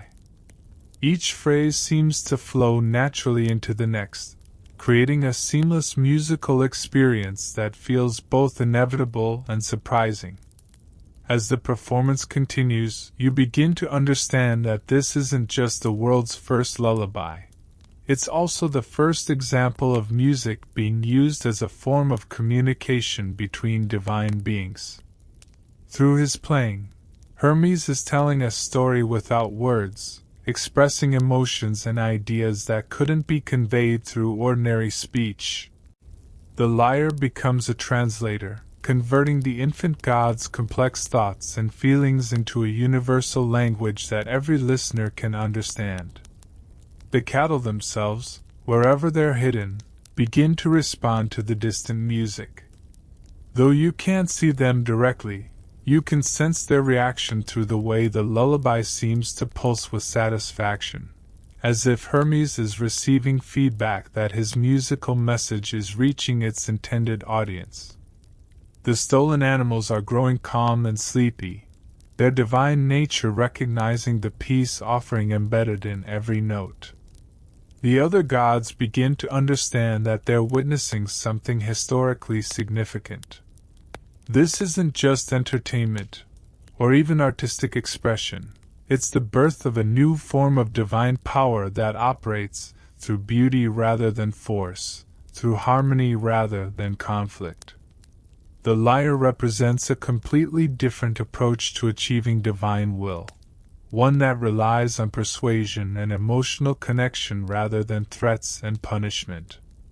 The lullaby reaches its climax as Hermes weaves together all 7 strings in a final, perfect chord that seems to contain within it every possible emotion and experience. The sound hangs in the air for a moment that feels like eternity, resonating through the divine realm and beyond, carrying its message of peace and beauty to every corner of creation. When the last note finally fades, the silence that follows feels different, deeper, more meaningful, charged with the potential for transformation. Historians still argue whether the first lullaby represents ancient Greek understanding of music's therapeutic and social functions, or if it's a mythological metaphor for the civilizing power of art and culture. Some scholars emphasize the practical aspects of using music to manage livestock and promote social harmony, while others focus on the symbolic significance of beauty triumphing over conflict through creative expression. As the echoes of the lullaby fade into divine memory, you realize that something fundamental has changed in the relationship between the gods. The music has created a moment of perfect understanding that transcends the usual dynamics of power and conflict that characterize divine interactions. Apollo stares at his infant brother with an expression that combines amazement, respect, and something that might be described as musical hunger, a desperate need to understand and possess the source of such incredible beauty. The lullaby's final notes still hang in the divine air when Apollo undergoes a transformation that's as dramatic as any metamorphosis in Greek mythology. You watch as the sun god's entire being seems to reorganize itself around this new musical reality, his anger over the stolen cattle evaporating like morning mist before the rising sun. His perfect features, which moments before had been set in lines of divine fury, now reflect a wonder so profound it makes him look almost mortal in his vulnerability. The god who controls the movement of the sun across the sky has been completely undone by 7 strings and a tortoise shell in the hands of an infant. Apollo's reaction goes far beyond simple appreciation for beautiful music. He's experiencing what can only be described as musical awakening, a fundamental shift in his understanding of what divine power can accomplish. His eyes remain fixed on the lyre with an intensity that borders on obsession, as if he's trying to memorize every curve of the tortoise shell, every gleam of the strings, every subtle detail of the instrument that has just revolutionized his concept of artistic expression. The god of music and poetry is discovering that everything he thought he knew about his own domain has just been turned upside down by a baby. The enchantment that grips Apollo reveals the lyre's power to transcend normal categories of divine influence. This isn't just an instrument, it's a tool for emotional manipulation so sophisticated that it can override the rational mind of even the most powerful gods. The sun god finds himself caught in a web of musical desire that makes his previous anger seem trivial by comparison. He wants the lyre with a longing that goes beyond mere acquisition. He needs to understand its secrets, to master its techniques, to make its magic his own.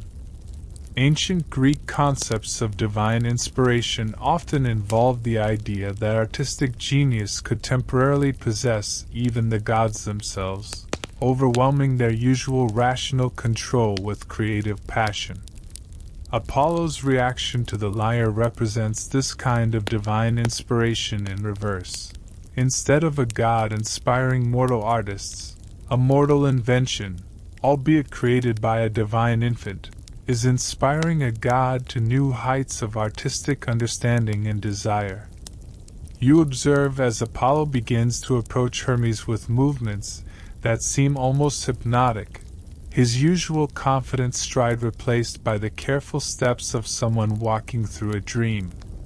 His hands reach toward the lyre with unconscious longing, fingers moving as if they're already imagining how it would feel to pluck those magical strings.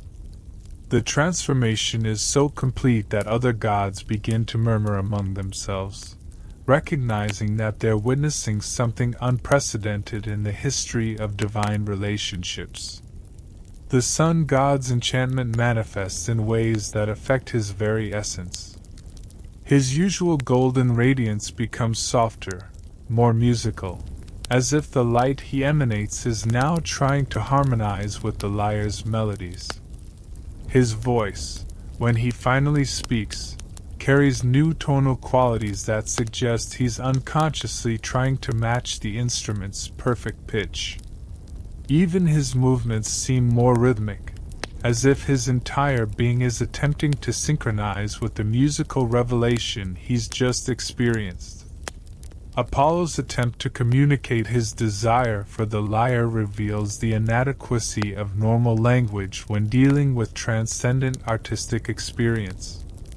He struggles to find words that can express the depth of his musical hunger, his sentences fragmenting into half-formed phrases that circle around the central truth he can't quite articulate. It's like watching someone try to describe color to a blind person, except in this case, the god of poetry is discovering that even divine eloquence has its limitations.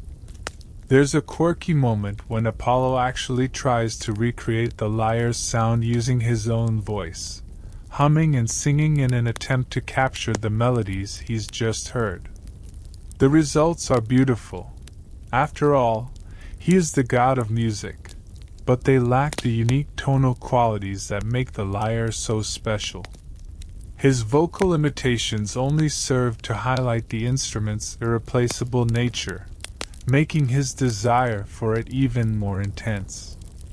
The enchantment deepens as Apollo begins to understand the lyre's potential for expanding his own divine portfolio. As the god of music and poetry, he recognizes that this instrument could revolutionize both arts, providing new possibilities for expression that don't exist with voice alone. The lyre offers harmonic capabilities that could enhance poetry, rhythmic possibilities that could transform dance, and emotional depths that could make his artistic influence over mortals even more profound. The other gods watched this transformation with fascination and some concern, recognizing that Apollo's enchantment with the lyre represents a shift in divine power dynamics.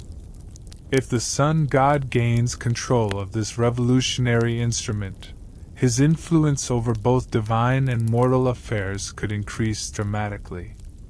The lyre isn't just a musical instrument.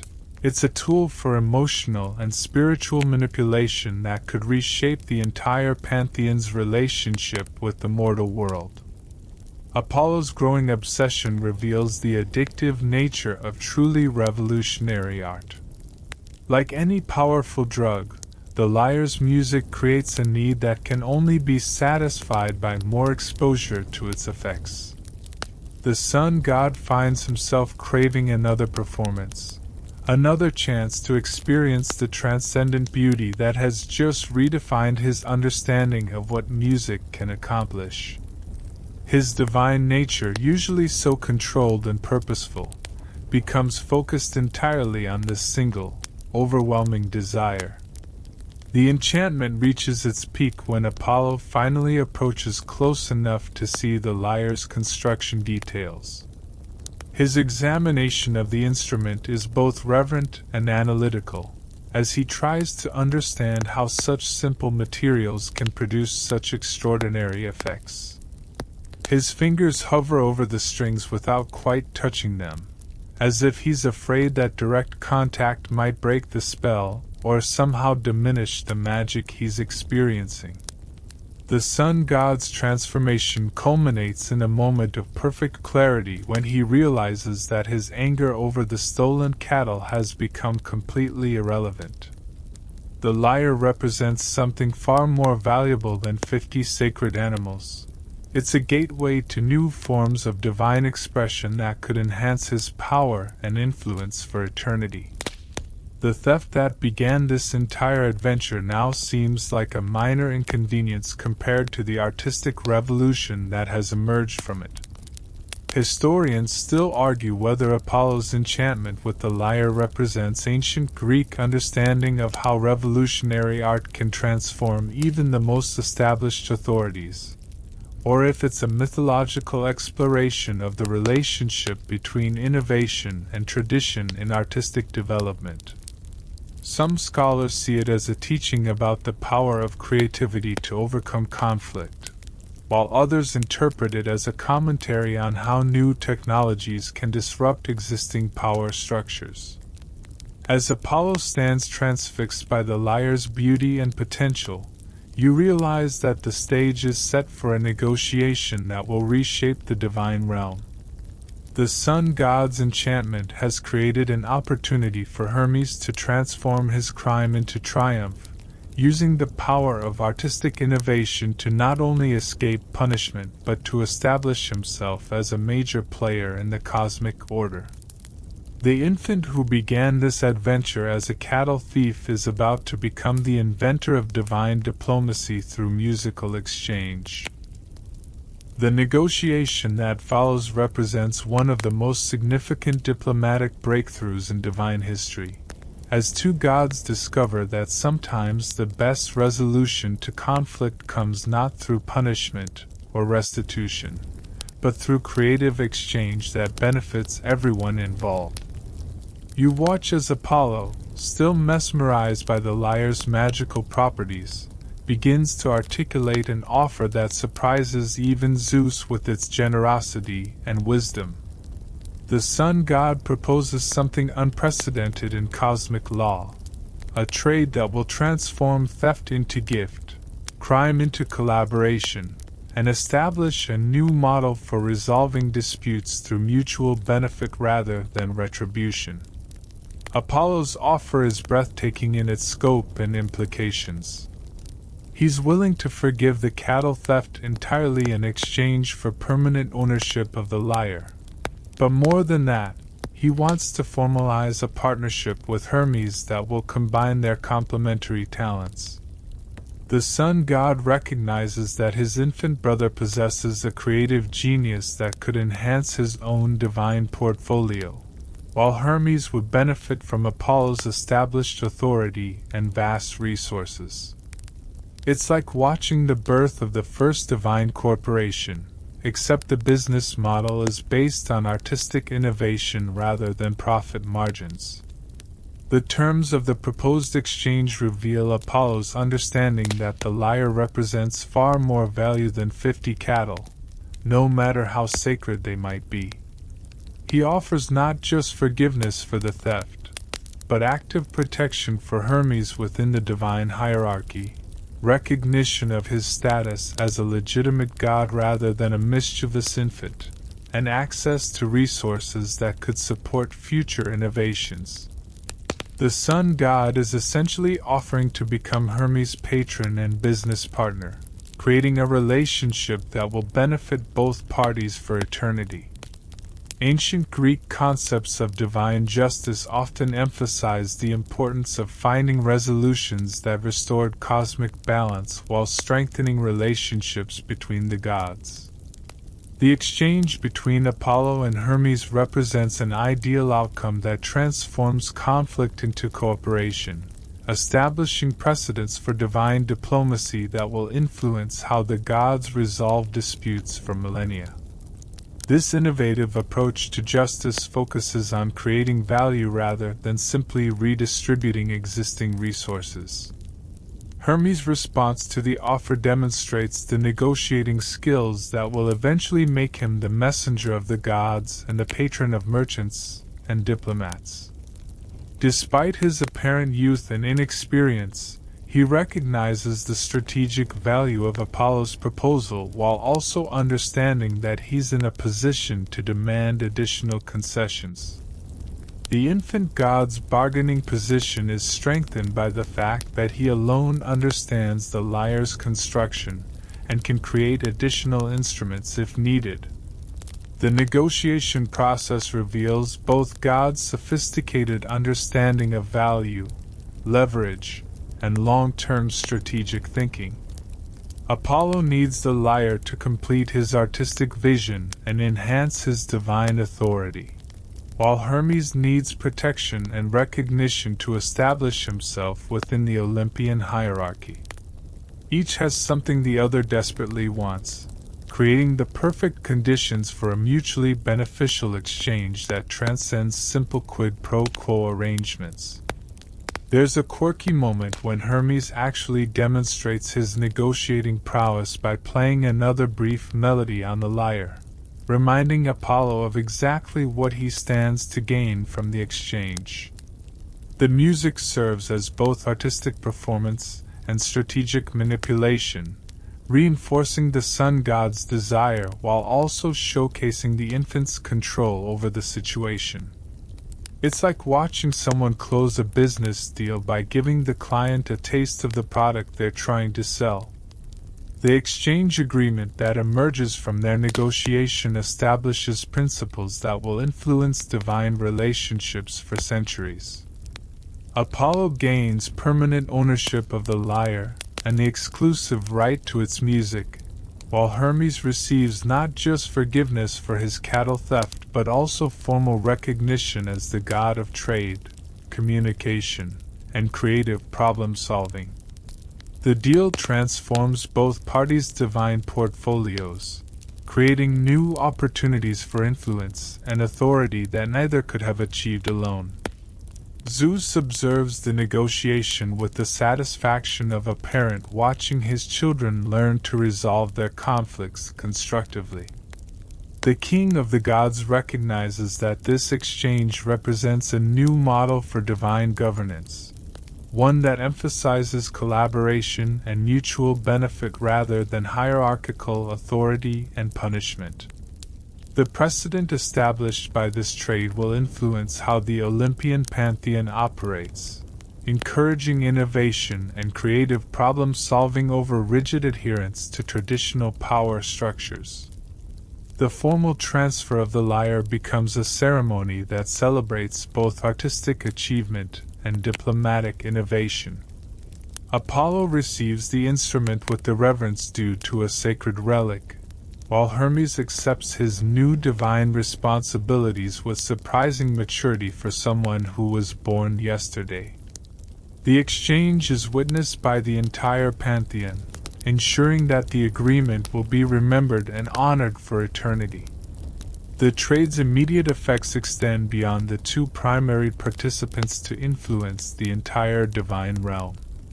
Other gods begin to recognize that creative innovation can be more valuable than traditional forms of power, leading to increased support for artistic and technological development. The lyre becomes a symbol of how new ideas can transform existing hierarchies and create opportunities for advancement that didn't previously exist. Apollo's first performance on the newly acquired lyre demonstrates his immediate mastery of the instrument and validates his investment in the exchange. His divine musical abilities, combined with the lyre's revolutionary capabilities, produce sounds that surpass even Hermes' original performance. The sun god's music carries the authority of his established divine status while incorporating the innovative possibilities that the lyre provides. The cattle, meanwhile, are quietly returned to their sacred meadow with minimal fanfare, their theft now reduced to a footnote in a much larger story about artistic innovation and divine diplomacy. The animals seem none the worse for their adventure, and some observers swear they appear more musical than before, as if their exposure to the lyre's creation has enhanced their own natural harmony. Hermes' transformation from cattle thief to recognized god represents one of the most dramatic character developments in mythological history. The infant who began this adventure as a mischievous criminal has emerged as a divine innovator whose creative genius has earned him a permanent place in the Olympian pantheon. His success demonstrates that in the divine realm, as in the mortal world, innovation and creativity can overcome traditional barriers to advancement. Historians still argue whether the great divine trade represents ancient Greek understanding of how technological innovation can disrupt existing power structures and create new opportunities for social mobility, or if it's a mythological exploration of the relationship between artistic genius and political authority. Some scholars emphasize the economic aspects of the exchange, while others focus on its implications for understanding creativity and collaboration. As the formal ceremony concludes and the gods begin to disperse, you realize that you've witnessed more than just a successful negotiation. You've seen the birth of a new era in divine relationships, one where creative innovation is valued as highly as traditional forms of power. The lyre will go on to inspire countless musicians and poets, but its greatest achievement may be demonstrating that the most valuable exchanges are those where everyone wins. The great divine trade sets in motion a cascade of gifts and recognitions that will reshape the cosmic order for eternity, but the most significant developments come from Zeus himself, who recognizes that his youngest son has demonstrated qualities that make him invaluable to the divine administration. You watch as the king of the gods approaches Hermes with additional offerings that go far beyond what Apollo has already provided, understanding that the infant's unique combination of creativity, cunning, and diplomatic skill represents exactly what the pantheon needs to manage its increasingly complex relationships with the mortal world. The first gift Zeus presents is the caduceus, a golden staff topped with wings and entwined with two serpents that will become the symbol of divine authority and peaceful negotiation. The staff isn't just ceremonial. It carries real power to compel truth, facilitate communication between hostile parties, and provide safe passage through any realm, mortal or divine. As Zeus places the caduceus in Hermes' tiny hands, you can see the infant god's eyes widen with understanding of the responsibility and authority he's being granted. But the caduceus is only the beginning of Zeus's recognition of his son's potential. The king of the gods formally appoints Hermes as the official messenger of Olympus, a position that will make him the primary liaison between the divine realm and mortal world. This isn't just a job, it's a fundamental role in maintaining cosmic order, requiring someone who can navigate complex political situations, deliver sensitive information, and represent divine interests with both wisdom and discretion. Ancient Greek concepts of divine messengers emphasize the importance of trustworthiness, intelligence, and the ability to travel quickly between different realms.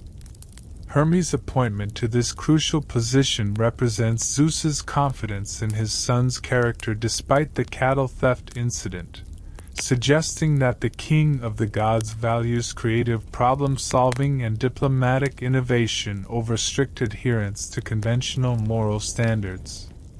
The appointment comes with additional powers that transform Hermes from mischievous infant to essential divine functionary.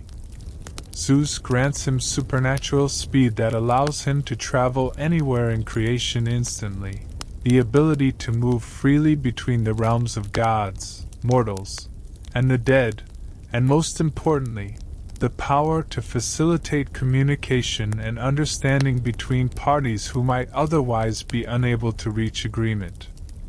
Apollo, meanwhile, discovers that his acquisition of the lyre has enhanced his own divine portfolio in ways he never anticipated. The instrument doesn't just allow him to create beautiful music, it gives him new forms of influence over both divine and mortal affairs. His poetry becomes more powerful when accompanied by the lyre's harmonies. His prophecies gain additional authority when delivered through song, and his ability to inspire and guide mortals reaches unprecedented levels. The sun god's mastery of the lyre demonstrates how revolutionary innovations can amplify existing talents rather than simply replacing them. Apollo's established musical abilities, combined with the instrument's unique capabilities, create possibilities for artistic expression that neither could achieve alone.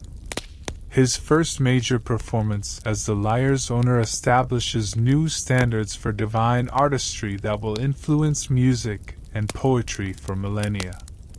There's a quirky development where other gods begin commissioning Hermes to create additional innovations for them, recognizing that his creative genius could enhance their own divine portfolios.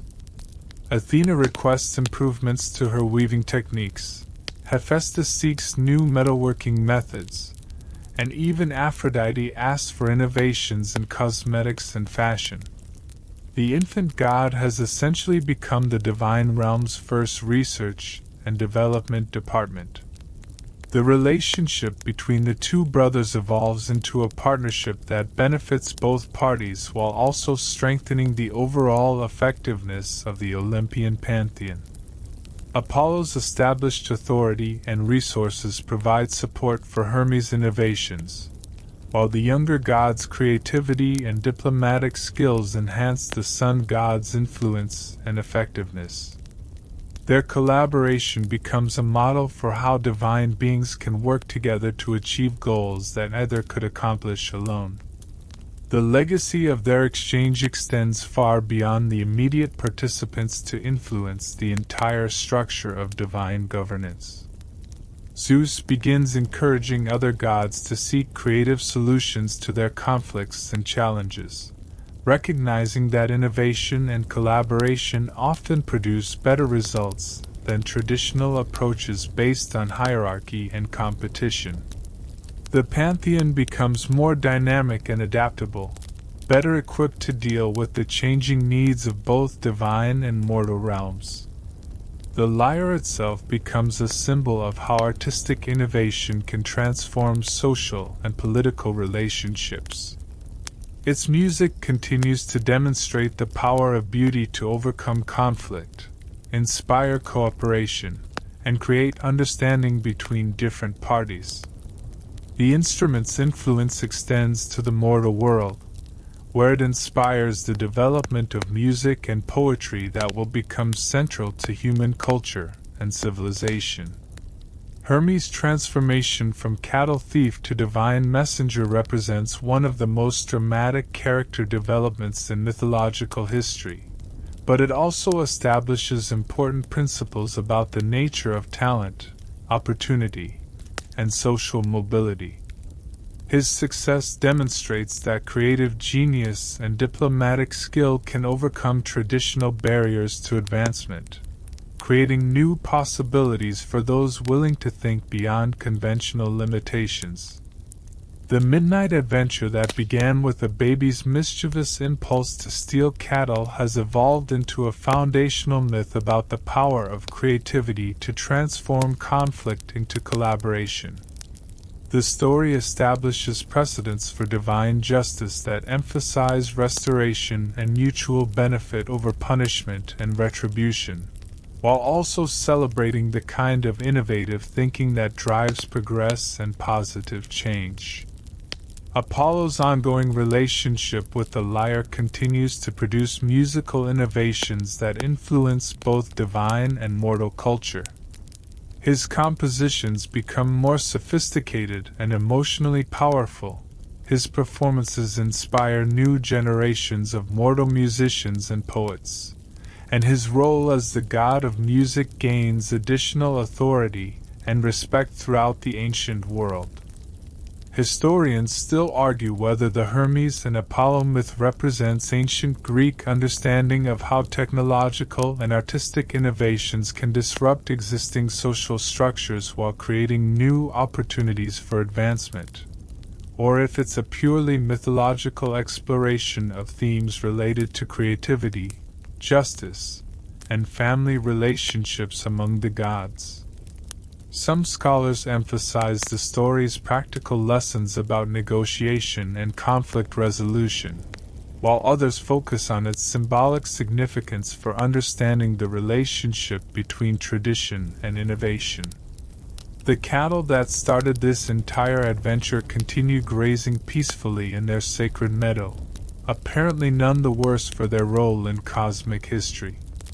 Some observers claim they'd become more musical since their adventure, occasionally lowing in harmonious patterns that echo the lyre's melodies. Whether this is true or simply wishful thinking, it serves as a reminder that even the most mundane elements of a story can be transformed by their connection to something greater. As the immediate excitement of the great trade settles into the routine of divine administration, you realize that you've witnessed the birth of principles and relationships that will influence both mythological narratives and human culture for thousands of years. The midnight chants that once guided Hermes through his cattle theft have evolved into the eternal music of the lyre, carrying messages of beauty, harmony, and the transformative power of creative collaboration across all the realms of existence. Let the echoes of that first divine lullaby wash over you now, those 7 sacred strings still humming with the memory of music that changed the very nature of the gods themselves. Feel yourself settling into the gentle rhythm that Hermes discovered in his tortoise shell, that perfect harmony between mischief and beauty, between cunning and creation. The infant god's tiny fingers still dance across those strings in your imagination, weaving melodies that speak directly to the peaceful places in your soul, the quiet corners where rest and dreams begin to take their gentle hold. The golden light of Mount Olympus grows softer now, fading into the warm glow of a perfect sunset that carries with it the satisfaction of conflicts resolved and relationships transformed through the simple power of beautiful music. Apollo's anger has melted completely away, replaced by the deep contentment that comes from discovering something truly precious and new. The cattle graze peacefully in their sacred meadow, their soft lowing creating a gentle harmony that seems to echo the lyre's eternal song, while Zeus smiles with the quiet pride of a father who has watched his children learn to turn their greatest challenges into their most beautiful triumphs. Feel your own breathing slow to match the rhythm of that first lullaby, your heartbeat finding its way into harmony with the cosmic music that flows from divine strings across the star-filled darkness of night. The story settles around you like a comfortable blanket woven from moonlight and melody, carrying you gently toward the peaceful sleep that awaits all who have witnessed the birth of beauty from the most unexpected places. Rest now in the knowledge that somewhere in the realm of dreams and starlight, an infant god still plays his lyre, and the music he creates will guide you safely through the gentle darkness toward the dawn of another day filled with infinite possibilities for wonder and joy.